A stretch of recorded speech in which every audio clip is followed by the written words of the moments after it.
हर हर महादेव। आप सभी का मेरे YouTube चैनल पर हार्दिक स्वागत है।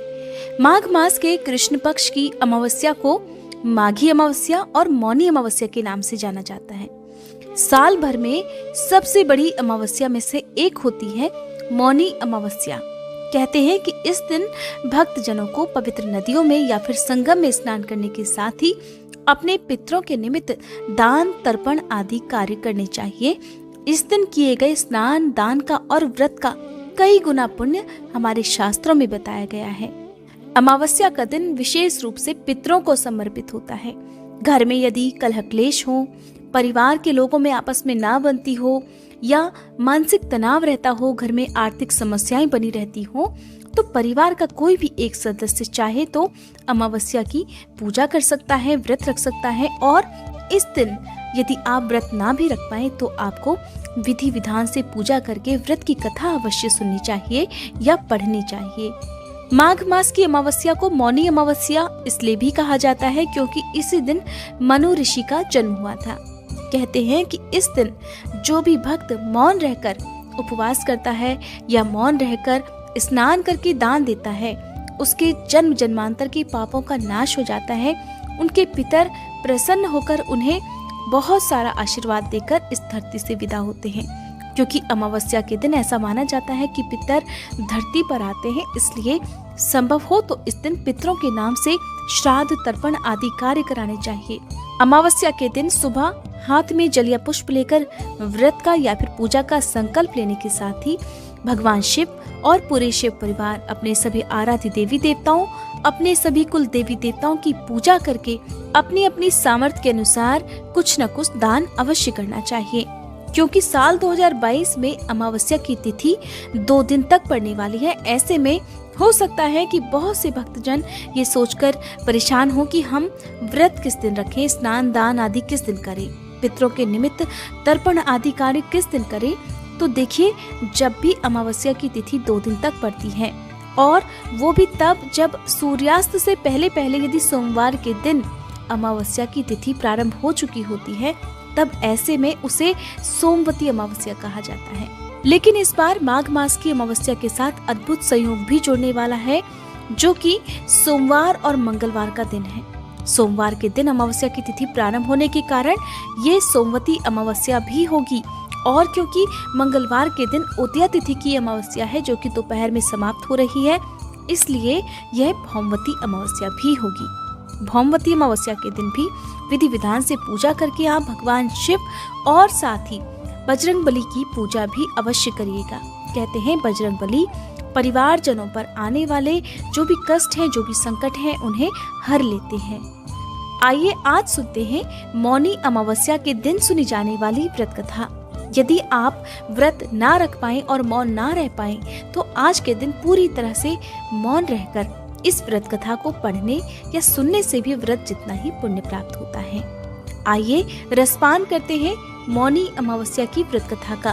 व्रत कथा सुनते समय या पढ़ते समय आप अपने हाथ में लाल फूल रखें और जब कथा समाप्त हो जाए तब पूरी श्रद्धा के साथ ये फूल भगवान के चरणों में अर्पित कर दें। कांचीपुरी नाम की नगरी में देव स्वामी नाम का एक ब्राह्मण रहा करता था।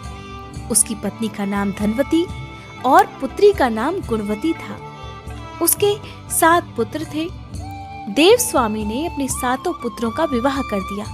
इसके पश्चात अपनी पुत्री के विवाह के लिए योग्य वर की तलाश हेतु उसने अपने बड़े लड़के को बाहर दूसरे देश भेज दिया।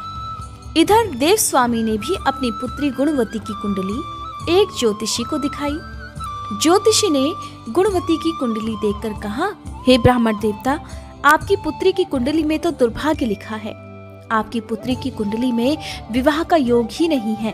यदि इसका विवाह हुआ भी तो सप्तपदी होते होते ही आपकी कन्या विधवा हो जाएगी। ये बात सुनकर देव स्वामी अत्यंत दुखी हुए और ज्योतिषी से इस योग के निवारण का उपाय पूछने लगे।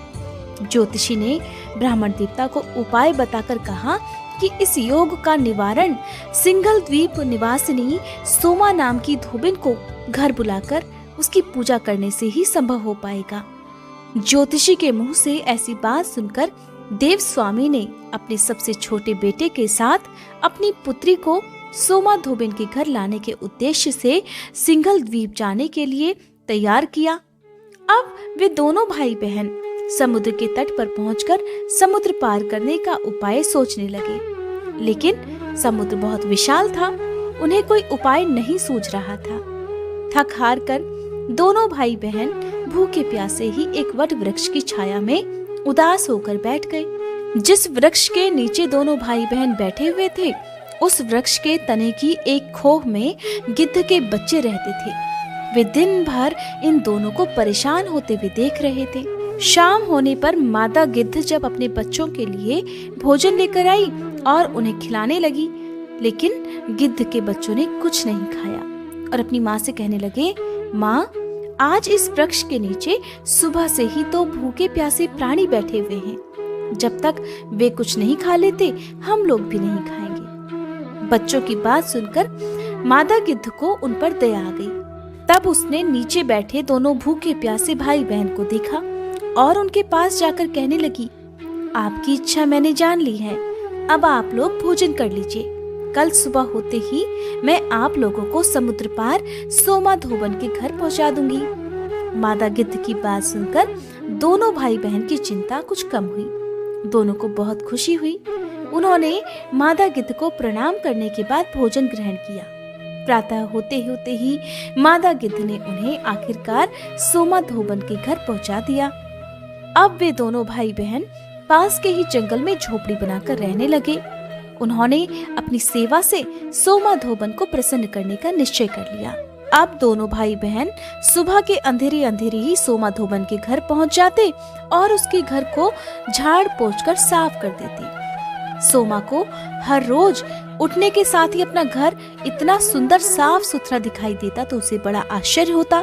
एक दिन सोमा धोबन ने अपनी बहुओं से इस बारे में पूछा तो उसकी बहुओं ने बताया कि हम लोगों के अलावा और कौन ये काम करने के लिए हमारे घर में आएगा माँ जी। लेकिन सोमा को अपनी बहुओं की इस बात पर विश्वास नहीं हुआ और फिर उसने एक दिन सारी रात जागकर घर की सफाई का सारा रहस्य ही जान लिया। सोमा धोबन को ये जानकर बड़ा दुख हुआ कि उसके घर की साफ सफाई एक ब्राह्मण कन्या और उसका भाई किया करता है। उनसे इस तरह सेवा करने का कारण पूछने पर भाई ने सोमा धोबन को सारी बात बता दी, जिसे सुनकर सोमा धोबन कहने लगी कि आज से तुम लोग ये काम करना छोड़ दो। मैं तुम लोगों की साधना और सेवा से बहुत प्रसन्न हूँ और विवश हूँ। अब तो मैं जब तक तुम्हारा सहयोग नहीं कर देती तब तक मुझे आराम नहीं मिलेगा। इस प्रकार सोमा धोबन उन दोनों भाई बहन के आग्रह करने पर उनके साथ उनके घर जाने को तैयार हो गई। घर से निकलने से पहले उसने अपनी बहुओं से कहा कि यदि मेरी अनुपस्थिति में किसी की भी मृत्यु हो जाए तो उसके शरीर को नष्ट मत कर देना।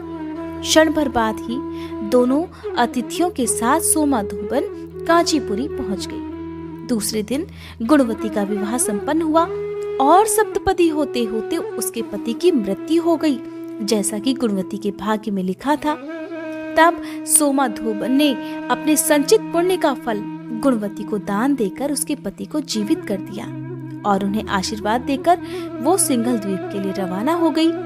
संचित पुण्य क्षीण होने से सोमा के घर उसके पुत्र, दामाद और पति की मृत्यु हो गई। ये जानकर नया पुण्य संचित करने के उद्देश्य से सोमा धोबन रास्ते में एक जगह रुक गई। नदी के किनारे पर स्थित एक पीपल के वृक्ष की छाया में भगवान श्री हरि का और भगवान शिव का पूजन उसने किया और पीपल के वृक्ष की 108 परिक्रमाएं की। इतना करना था कि सोमा के पुत्र, दामाद और उसके पति पुनर्जीवित हो गए और उसका घर धन धान्य से भर गया। इस प्रकार निस्वार्थ भाव से सेवा करने का उत्तम फल सोमा को प्राप्त हो गया। अतः सोमवती अमावस्या के दिन इस कथा को कहने और सुनने वाले सभी भक्तों को भगवान का आशीर्वाद अवश्य प्राप्त होता है और हमें अपने जीवन में निस्वार्थ भाव से बिना बदले की भावना से दूसरों की भी सेवा अवश्य करनी चाहिए। ये थी सोमवती अमावस्या की व्रत कथा। उम्मीद करती हूँ आज की ये कथा आपको पसंद आई होगी। कल आप मेरे चैनल पर भौमवती अमावस्या की कथा भी अवश्य सुनिएगा।